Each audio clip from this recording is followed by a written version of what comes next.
நமக்காய் ஜீவனை தந்த அருமை இரட்சகர் இயேசுவின் நாமத்தில் அன்பின் வாழ்த்துக்கள்.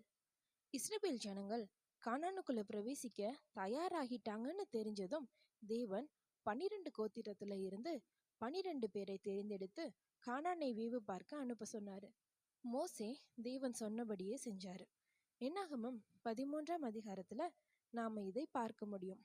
இப்படி வேவு பார்க்க போன இஸ்ரவேலர்கள்ல 10 பேர் சேர்ந்து கானானுக்குள்ள பிரவேசிப்பது கஷ்டம்னு ஜனங்களை பின்மாறி போக பண்ணிட்டாங்க. யோசுவா மற்றும் காலேப் ஆகிய 2 பேர் மட்டும் தான் விசுவாசம் உள்ளவர்களா கானானை சுதந்தரிப்பது சுலபம்னு சொன்னாங்க. இஸ்ரவேல் ஜனங்கள் கானானியர்களை எதிர்த்து அந்த தேசத்தை சொந்தப்படுத்த தகுதியுடையவர்களா மாறிட்டாங்கன்னு தான் தேவன் வேவு பார்க்க போக சொன்னாரு. ஆனா அந்த நம்பிக்கை இந்த ஜனங்களுக்கு இல்லை. எங்களால இதை செய்ய முடியாதுன்னு அவங்களே அவநம்பிக்கையா இருந்துட்டாங்க. அவநம்பிக்கை கொண்டதால தேவனையே எதிர்த்தாங்கன்னு உபாகமம் 1:26 பார்க்க முடியும்.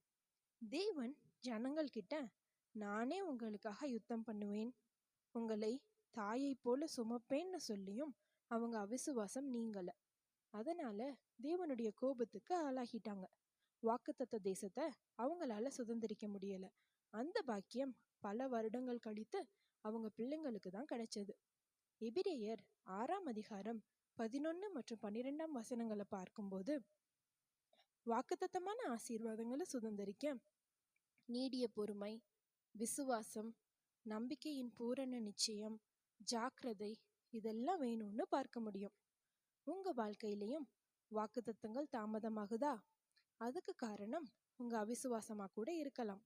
தேவன் சொன்னதை நிச்சயம் செய்வார்னு விசுவாசத்தோட இருங்க. வாக்குத்தத்தங்களை சொந்தப்படுத்துங்க. வேறொரு வேத தியானத்தோடு நாளை சந்திப்போம். God bless you.